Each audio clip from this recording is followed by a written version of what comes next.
Bom, como prometido, estamos aqui para uma live sobre robótica. Robótica é uma cirurgia onde um robô ele vai ajudar o cirurgião, né? O robô não faz sozinho. Mas enfim, eu não entendo muito disso, não é minha área. E hoje eu estou aqui com o Nelson Liboni, colega meu de Colégio Bandeirantes. Ele, na hora do almoço, enquanto eu almoçava, falava, vamos almoçar junto? Não, eu não preciso estudar.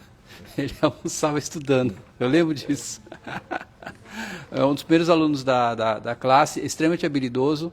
Assim, já conheço desde 1982, né? Que a gente ficou amigo. E, enfim, vou fazer umas perguntas. Ele se formou na Santa Casa, fez residência, faculdade de residência.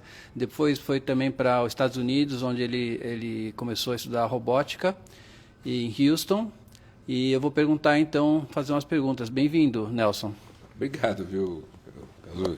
Obrigado pelo convite de estar junto com você. Sempre é um prazer, né, como amigo, e na tua clínica, né, que é uma clínica belíssima. Quem tiver oportunidade, venha conhecer porque é maravilhosa.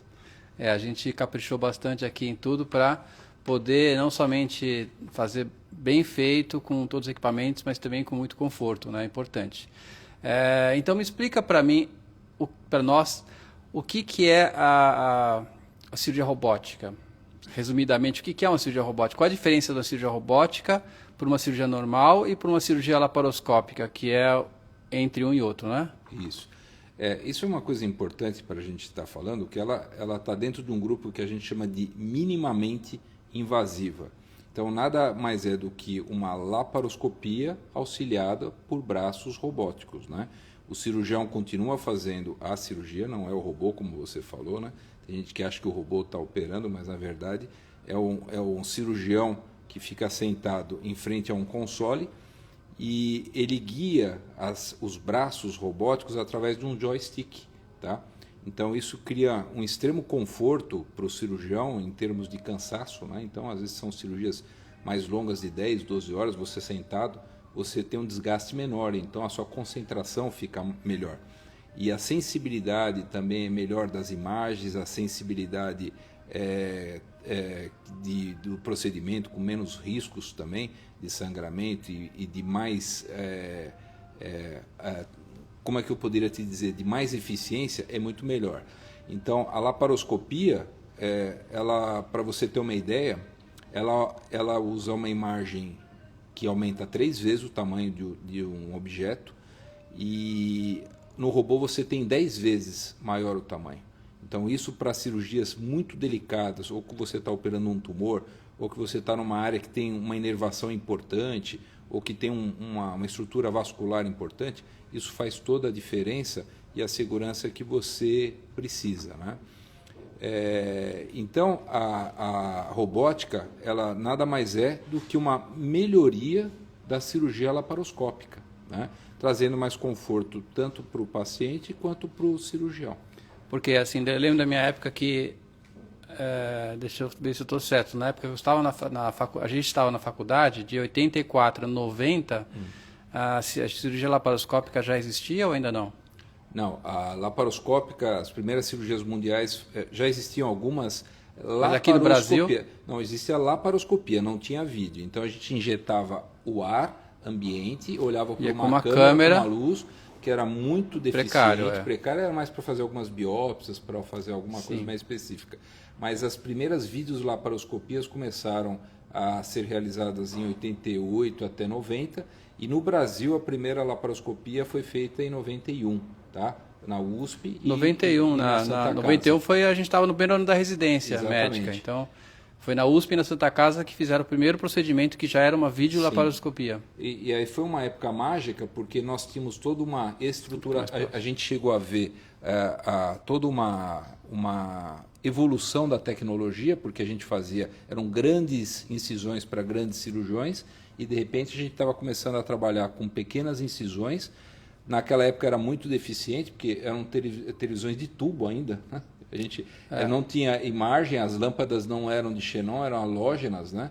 Então era muito deficiente a imagem E foi uma época bem, digamos, aventureira, né? Eu imagino também o ceticismo de todos os outros médicos que operavam muito bem, abrindo a barriga, afastando os músculos e indo diretamente, olhando diretamente na lesão, o ceticismo para uma técnica onde você faz uns furos e você tem uma pinça, né, que vai mexer, tem algum movimento, e isso foi tudo melhorando, né? A definição da TV, assim como a gente pega o celular, uma câmera, a nossa própria transmissão que está sendo feita por um celular, antigamente tinha que ter uma máquina, uma filmadora enorme, né? Assim, a evolução foi muito boa, porque a gente foi vendo a tecnologia acompanhando e as imagens foram melhorando, as eficiências dos métodos de hemostasia foram melhorando, mas o processo da laparoscopia, em 96 já estava muito bem instituído. Então, durante 6 anos, nós apanhamos muito. Nós fomos muito criticados, era uma técnica nova, as pessoas ficavam comparando os dados das linfadenectomias de tumores, se a quantidade de gânglios retirados eram tão bons quanto numa cirurgia aberta. E aí nós fomos vendo que o doente se recuperava mais rápido, ele tinha menos dor, tinha menos complicações nas hérnias incisionais por causa dos cortes grandes, então ele não tinha mais esse tipo de problema. O intestino não ficava tão parado também. Não ficava tão parado, ele se levantava mais rápido da cama, tinha menos fenômenos tromboembólicos, tinham menos infecções. Os custos, na verdade, que eram altíssimos, porque os pioneiros, né, os primórdios, muitos dos médicos investiram. Eu investi, né, em equipamentos, não era... A gente comprava, custava um preço de um apartamento, para você ter uma ideia, era caríssimo, você tinha que importar. Então, com o tempo, é o que você falou, hoje a gente usa um celular. Naquela época, eram caríssimos, e conforme foi aumentando a tecnologia e foi se tornando algo mais comum, foi havendo um barateamento, as seguradoras começaram a autorizar através da ANS, que considerou como um procedimento plausível, e aí as seguradoras entraram no jogo, e aí a coisa começou a evoluir muito rápido, né? E a diferença que a gente estranhou, porque antes na televisão a gente vê uma imagem 2D, e nós estamos agora vendo com profundidade, então o cirurgião tinha que se adaptar a uma imagem que não é uma imagem de profundidade. Essa acho que era a maior dificuldade.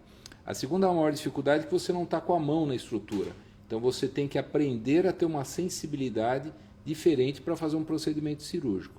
Mas com treinamento correto e tudo mais, a pessoa pega o jeito e a coisa vai bem. Eu lembrei agora, na época do meu doutorado, tinha uma pessoa fazendo um doutorado sobre videolaparoscopia, onde tinha uma caixa escura, onde a câmera entrava, e aí eles colocavam algumas cores e colocavam uma placa a mais de alguma cor, e só o reflexo daquela placa de outra cor alterava o balanço do branco e todas as cores, e poderia fazer com a pessoa achar que um duto biliar fosse uma veia, uma artéria, ou vice-versa, enfim. Né? Se confundir, né? Por causa da cor, né? Esse era o problema da profundidade. Mas com o tempo, o que a gente fala, até mesmo uma pessoa que tem uma deficiência visual ou auditiva, ela se adapta. E é impressionante como o cérebro da gente, de olhar uma imagem, é como se eu estivesse colocando a mão. É muito interessante como o ser humano ele é elástico, o cérebro é elástico, a capacidade de se adaptar. Sim. Então você vai fazendo, porque é treino. Chega num ponto que eu estou olhando, é como se eu estivesse sentindo. Sim. Isso é uma coisa fantástica. E aí, obviamente, as tecnologias evoluíram na laparoscopia e se apareceu novas imagens, que você usa um óculos especial que começa a colocar a imagem em 3D, tem uma série de outras situações boas. Mas aí, como o robô veio avançando, o robô no Brasil surgiu em 2008, já era uma cirurgia bem instituída a partir de 2000 nos Estados Unidos, e no Brasil demorou 8 anos para chegar essa tecnologia. Por conta de aprovação da Anvisa, o que foi? Eu acho pelo custo. Custo e treinamento. Né? Porque era uma tecnologia nova, era uma tecnologia militar, quando começou em 1990, que era exatamente para não levar o médico para o fronte. Você perder médico que era alguém muito preparado numa guerra, para você repor ficava muito difícil. Então a ideia era criar um mecanismo que você poderia operar à distância. Tá? Isso para explicar para vocês, eu já vi a sala de robótica, então o paciente fica na mesma posição, no centro da sala, Tem os braços de robô que ficam entrando na barriga, né? Que estão Isso. colocados. O médico tem que ir lá e colocar, o cirurgião vai lá e instala esses braços. Então, em vez do médico ficar lá operando esse braço diretamente, ele fica num canto da sala, sentado confortavelmente, sem sapato, para poder... Tem os pedais, tem as mãos, com a mão, né? Isso. E ele fica encostado aqui, vendo uma imagem, e aí ele consegue, sim, fazer a cirurgia, e ele não está fisicamente mecanicamente conectado. Ele está somente por cabos, internet, enfim, né? Isso é assustador. Antes eu punha a mão, eu comecei a usar pinças e agora eu já não estou do lado do paciente. É assustador. Você não está com a pinça na mão, você está com a mão. Mas, obviamente, existem... os auxiliares estão diretamente junto ao paciente. Não é que ele não está assistido. Está lá o anestesista, existem os 2 auxiliares que estão lá e a instrumentadora. Só que o cirurgião principal faz o tempo da cirurgia no console robótico. Tá? Então, o que mudou no robô? As grandes vantagens em relação à laparoscopia. Então, a imagem aumentou. Eu tenho imagem 3D, Full HD. A sensibilidade, aquilo que eu falei, com o tempo, o treinamento, é uma coisa muito impressionante que a gente vai usando o joystick e eu estou olhando a imagem, é como se eu tivesse com a mão lá dentro de novo. Novamente o cérebro se adaptando a essa situação. E os robôs foram avançando tanto que hoje eles têm mecanismos de proteção para evitar que os movimentos dentro do abdômen machuquem alguma estrutura importante. Se eu tiro o rosto do console, ele para automaticamente de funcionar a pinça, então é impossível ter alguma movimentação mais grave. Então, o robô ele veio vindo, a tecnologia está barateando. A Intuitive, que foi a primeira empresa a trazer o robô para o Brasil, hoje já temos outras empresas, tem robôs britânicos no Brasil, tem robôs chineses, tem robôs também americanos da Meditronic, a Johnson está desenvolvendo um robô muito interessante. Então, como é aquilo que eu falei, como a tecnologia começa a andar, existe um barateamento e aí tem a concorrência. Então aí vão surgindo novas soluções e aí o custo vai diminuindo. E onde no Brasil inteiro tem robô? Quantos robôs tem no Brasil? Então, os 3 primeiros robôs foram no Einstein, Sírio e Oswaldo Cruz. Hoje nós já estamos com 80 robôs, né, no Brasil. E cada vez mais aumentando o número de cirurgiões. No norte também tem já? Já tem. Então no Brasil inteiro já tem. O grupo da Redditor, ele tem uma estruturação, tem um poder financeiro um pouco maior. Eles estão investindo e eu acho que tem bastantes hospitais já fazendo cirurgias bacanas lá no Nordeste. E assim, como toda tecnologia, também na minha área de varizes, você pode ter o laser, endovenoso, mas ele não serve para tudo. Se a pessoa forçar a barra, pode ter um resultado que não é tão bom, sim, às vezes com uma técnica mais simples. Sim. E qual que é a vantagem e a desvantagem? Ou onde que você realmente tem uma perfeita vantagem do robô, ou onde você não tem vantagem do robô? Isso é uma coisa importante que você está falando para mim, está fazendo essa pergunta, porque é uma tecnologia ainda cara. A ANS liberou para alguns procedimentos, está bem instituído isso, então algumas seguradoras já estão liberando, mas ela não deve ser feita para tudo. Tá? Então, a gente brinca que não é de smoking na praia. Então, você tem cada ambiente e cada situação, o médico tem que indicar para o paciente a melhor solução para ele. Então, eu diria para você que o robô está muito bem indicado em lugares que a sua mão não chegue e onde as pinças laparoscópicas não cheguem. Então, são estruturas muito apertadas. Então, uma das estruturas seria a região do tórax, do mediastino. Então, é um lugar que antigamente eu tinha que fazer toractomia para abordar o esôfago. Então, com o robô, hoje eu consigo fazer muita cirurgia sem precisar abrir o tórax. Para a próstata vai muito bem, que é uma região mediada. Fica lá no final, fica lá no finalzinho, é buraco. Uma imagem parada, então vai super bem. No reto distal, quando nós temos tumor, então você consegue fazer todo o esvaziamento do mesorreto. Para pâncreas vai muito bacana, quando eu tenho que fazer a anastomose, são muito fininhas os ductos e as artérias, eu consigo fazer movimentos para frente, para trás, que é o movimento de rotação. Então, ele está muito bem indicado para alguns tumores, né? Então, eu acho que assim, a robótica ela serve para algumas coisas, para outras você pode até utilizar, mas é muita sofisticação. Então, o paciente tem que entender que, apesar de ser algo muito interessante, não é uma coisa que ele precise disso.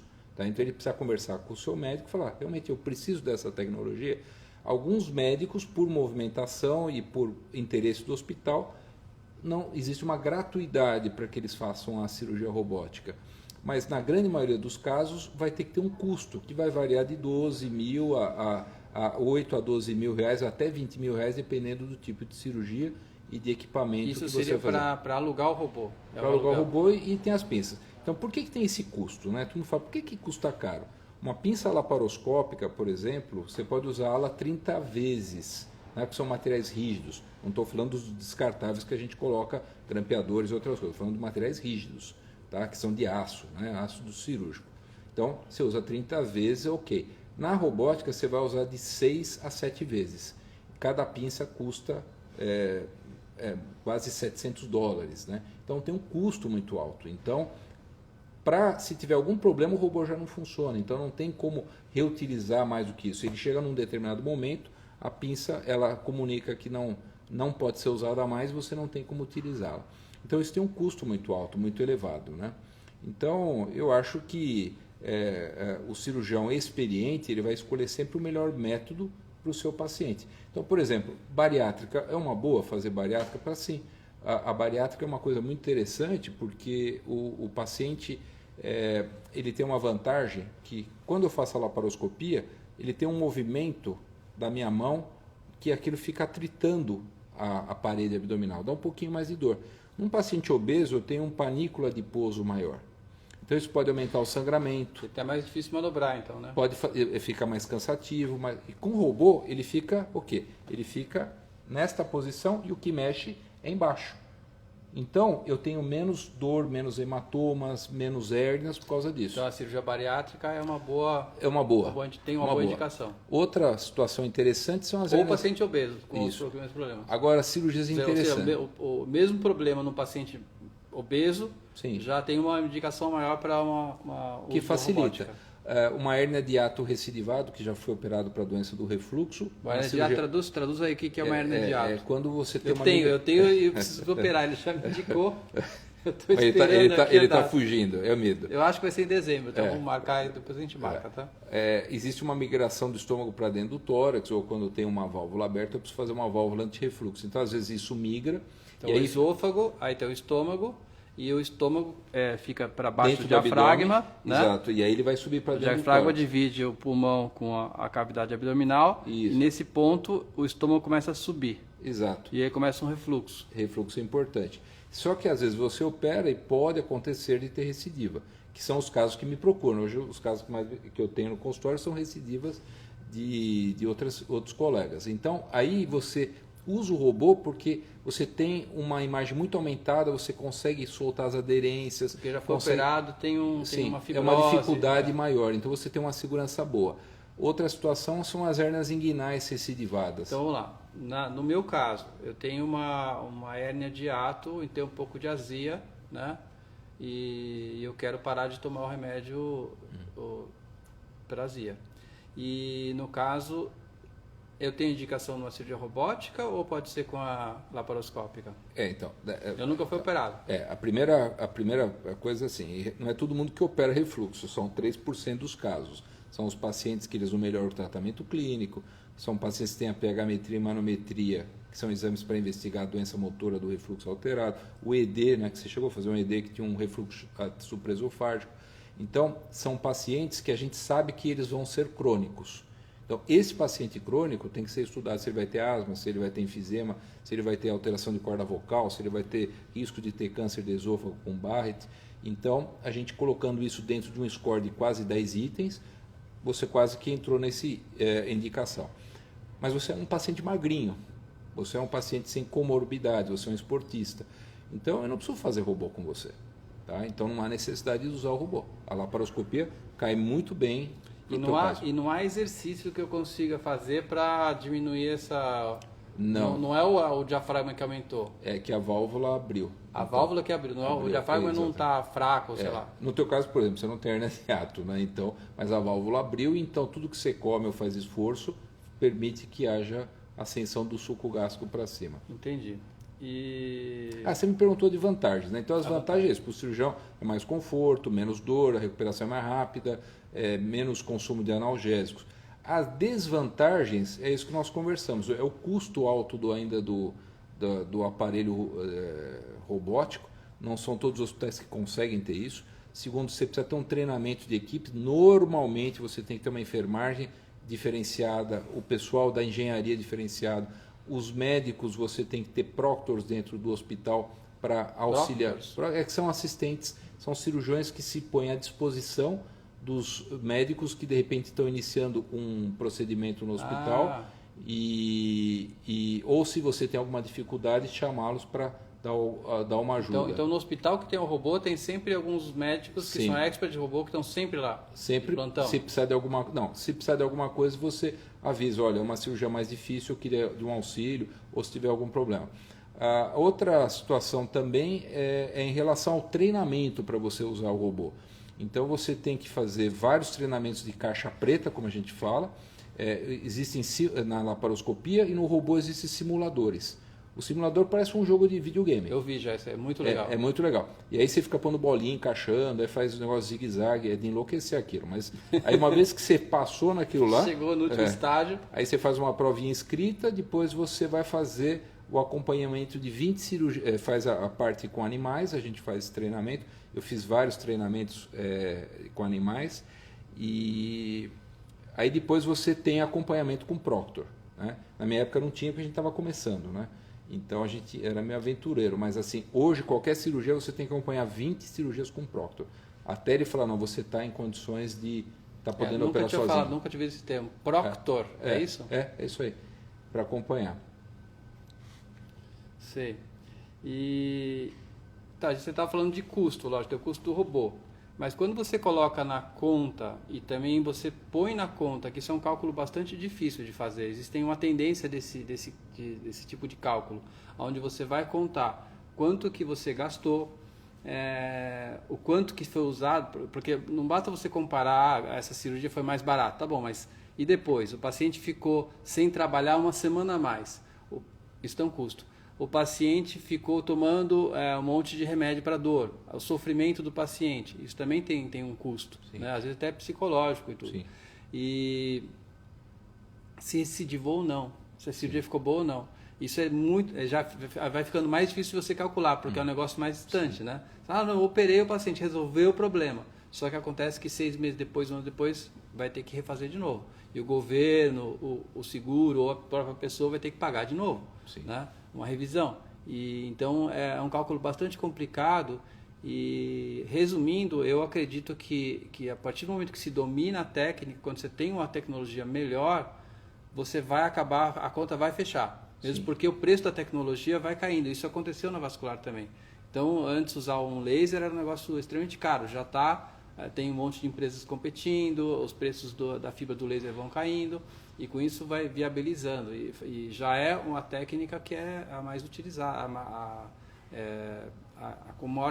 a melhor indicação. O gold standard é o laser hoje em dia, né?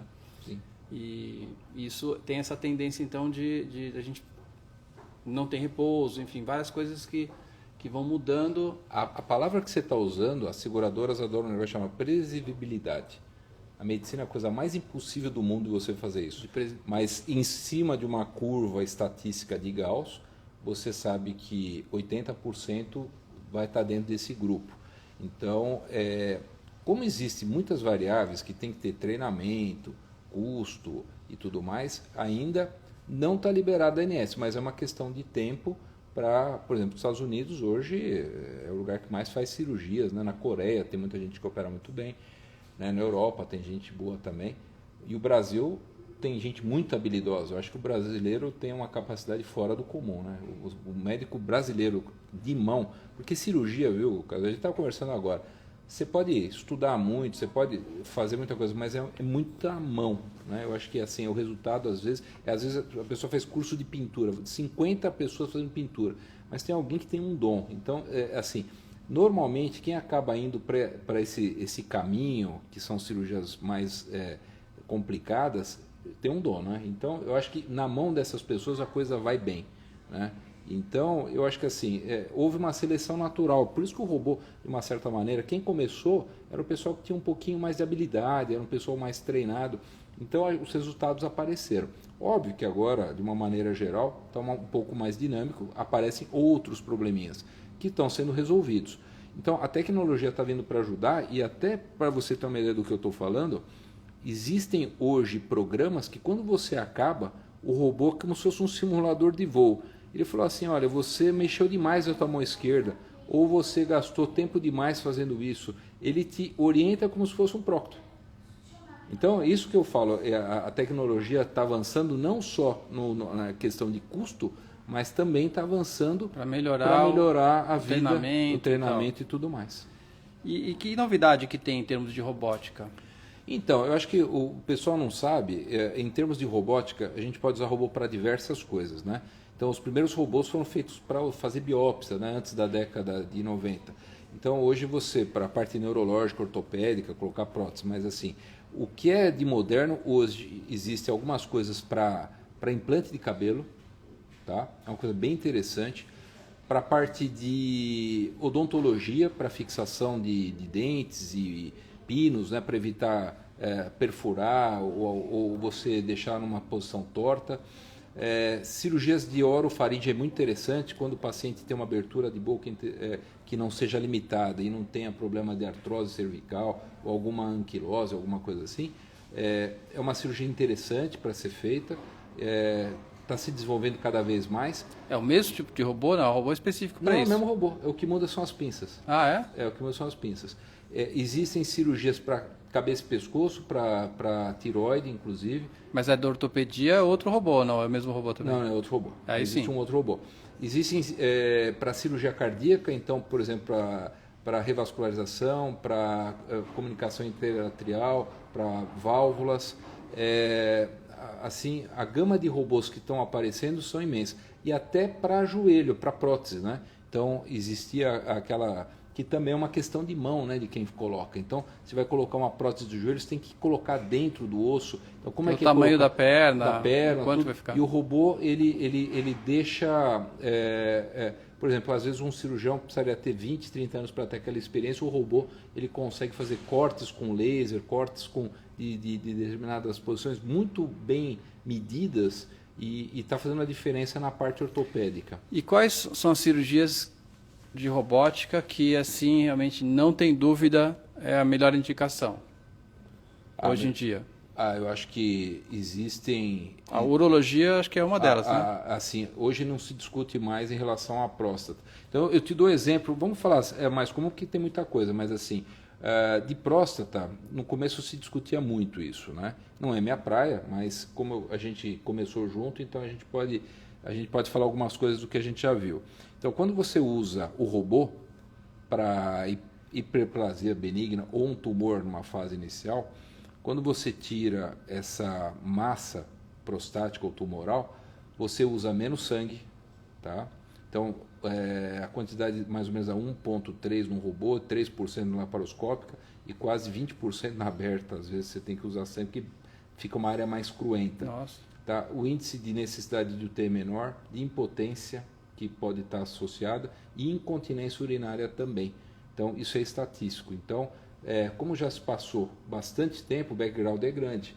Então, você já sabe que hoje a robótica ela causa muito menos problema para o homem em termos de ereção, de incontinência e de uso de sangramento, de sangue, essas coisas que ele necessite, do que na cirurgia aberta e que na laparoscópica. Então, ela está super bem indicada. Agora, tem gente muito boa fazendo cirurgia aberta? Tem, que tem menos problema, mas são pessoas que têm uma experiência muito grande. Tem gente boa fazendo laparoscópio e dá para fazer? Sim, mas se você tiver a oportunidade, tiver num centro bom e puder indicar, eu acho que tem que usar a robótica. Sim. E no caso da cirurgia intestinal, que é o teu caso, você opera desde o esôfago até o reto, até o ânus, né? É engraçado porque essa história, né, de todo mundo que começou minimamente invasivo foi a mesma. Então, a laparoscopia começou a ser feita as cirurgias de vesícula, depois começou para hérnias de hiato, hérnia inguinal, depois começou a se fazer as cirurgias de cólon, tá? E aí por diante.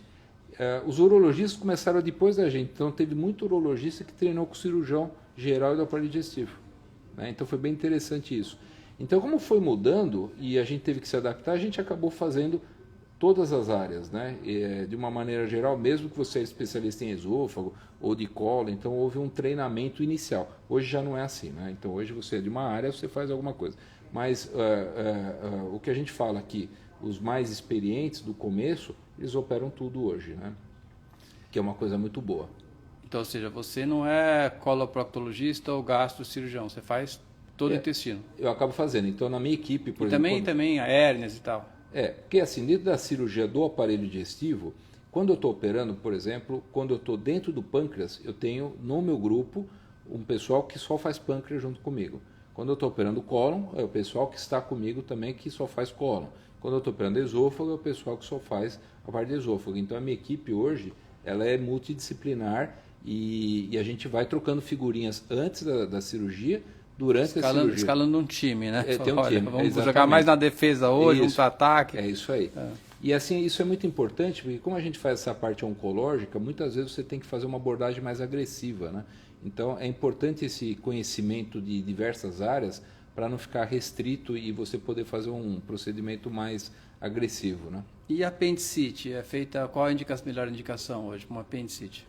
Apendicite é videolaparoscopia. Videolaparoscopia, não precisa da robótica. Não, é uma cirurgia simples, rápida, o resultado é bem animador, principalmente nas fases iniciais, né?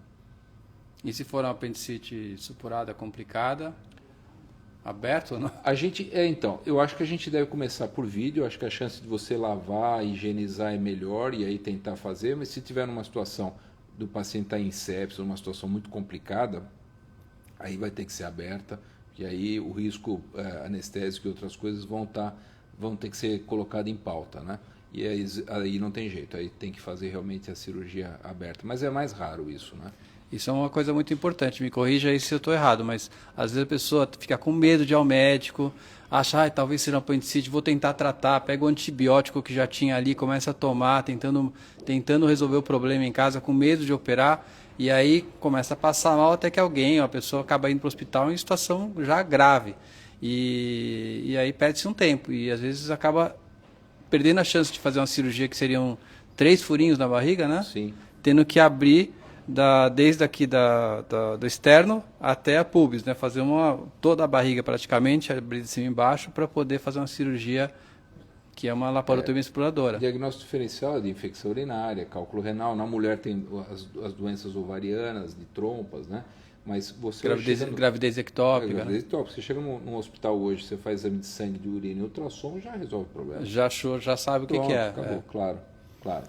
E é simples, então consegue diferenciar. Você já está passando mal? Vai para o hospital, você vai fazer um diagnóstico, vai fazer um exame de ultrassom, um exame de sangue, e aí vai conseguir resolver o problema. Se for o caso de uma cirurgia, é tão simples. Vai lá, deita, dorme, o médico vai lá, o cirurgião vai lá e arruma. E resolve o apêndice. Pronto, acabou o problema. Certo. E hérnias? Em conta das hérnias, como é que elas são? A hérnia mais comum é a hérnia inguinal? As hérnias inguinais são muito mais comuns do que as outras, né? Depois eu acho que vem as hérnias umbilicais, as hérnias... Ou seja, aquela hérnia que fica bem aqui, na região da virilha. Isso, da virilha. É mais comum em homem ou mulher? A proporção é igual, tá? Na mulher aparece muito, principalmente por causa de gravidez, né? Então, de esforço físico, agora com academias, né? E tudo mais. Mas em homem também... Excesso de esforço físico pode causar hérnia. Existem fatores genéticos de flacidez, existe por não fazer atividade, também sedentarismo pode ser isso. Pacientes que eram muito obesos, fizeram cirurgia bariátrica, emagreceram, também tem esse tipo de situação. Tem várias coisas que podem causar hérnia, né? Mas hoje as hérnias são operadas todas por minimamente invasiva, seja por videolaparoscopia ou por robô. Tá? Hoje dificilmente a gente faz aberta, não que ela não esteja certa, só que na videolaparoscopia e na robótica a resposta é muito rápida. Então eu opero o doente de manhã e ele vai embora no final do dia, tá?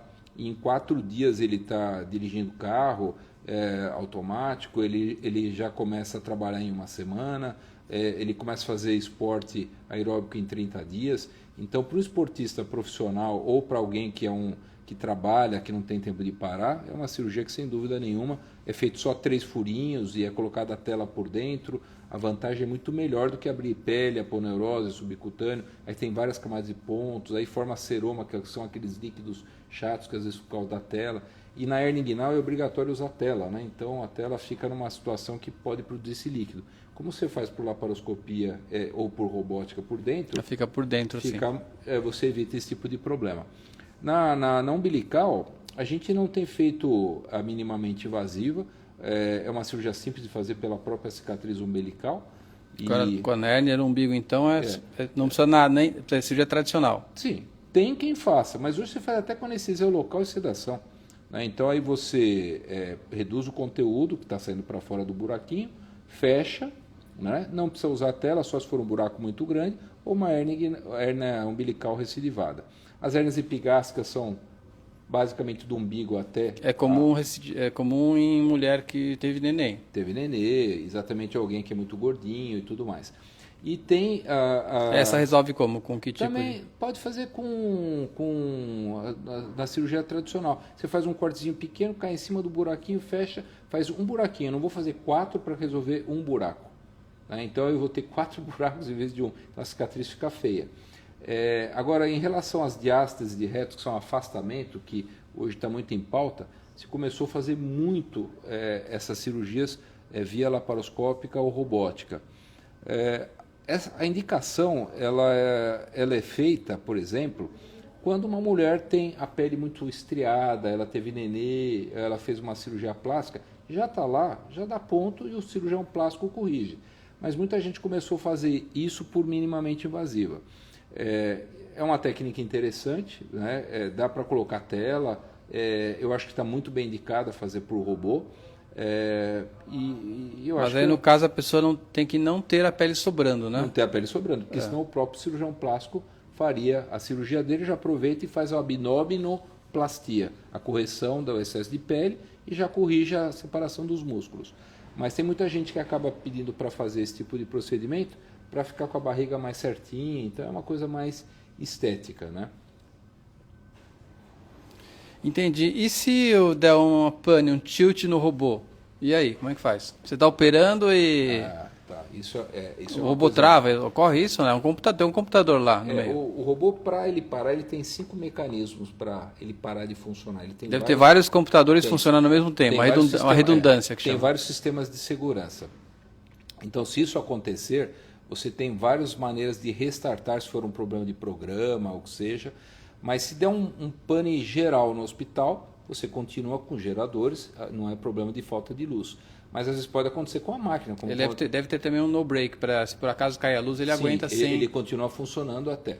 Mas se der um problema assim muito grave, que ele pare de funcionar, você tem chavinhas que você desconecta os braços robóticos, porque como ele tem uma movimentação, aquilo vai parar onde parou o mecanismo. Então, ele está segurando uma estrutura. Então eu tenho uma chave que eu faço ela abrir a pinça e eu tiro.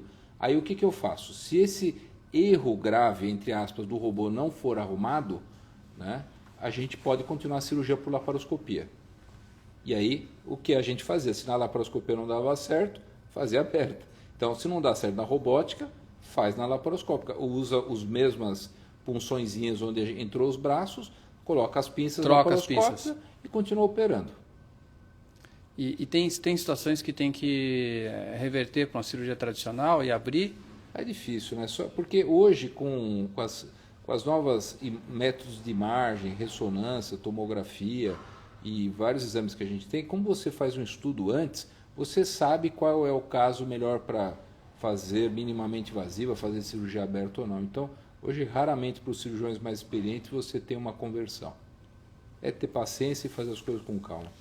Sim. Bom, das minhas perguntas aqui, eu acho que eu peguei todas. Se alguém tiver alguma pergunta, pode perguntar aí. E me fala se eu falei alguma coisa que seria interessante você completar aqui em relação à cirurgia robótica e... Eu acho que assim, eu acho que nós abordamos tudo, eu acho que é um método a mais. Ela não é uma coisa assim que eu tenho que fazer para tudo, eu acho que são coisas que são normais da evolução da cirurgia. O tempo está mostrando que ela é muito importante para alguns casos, como a gente falou agora. Os resultados estão aparecendo, novos cirurgiões estão sendo treinados, a geração nova já nasce mais bem preparada, né? Porque você imagina que você está acostumado a fazer de um jeito, você vai ter que desaprender a fazer de outro, e eu tive que desaprender, eu tive que fazer isso 3 vezes na minha vida, né? É um negócio, é diferente de alguém que já chega e já tem as 3 coisas. Então, para o aprendizado talvez seja mais rápido. Então, eu acredito que essa nova geração que está vindo vai pegar muito mais rápido o jeito e vai desenvolver muito mais do que a gente está desenvolvendo. Mas se por acaso precisar reverter para o tradicional, aí tem que chamar o...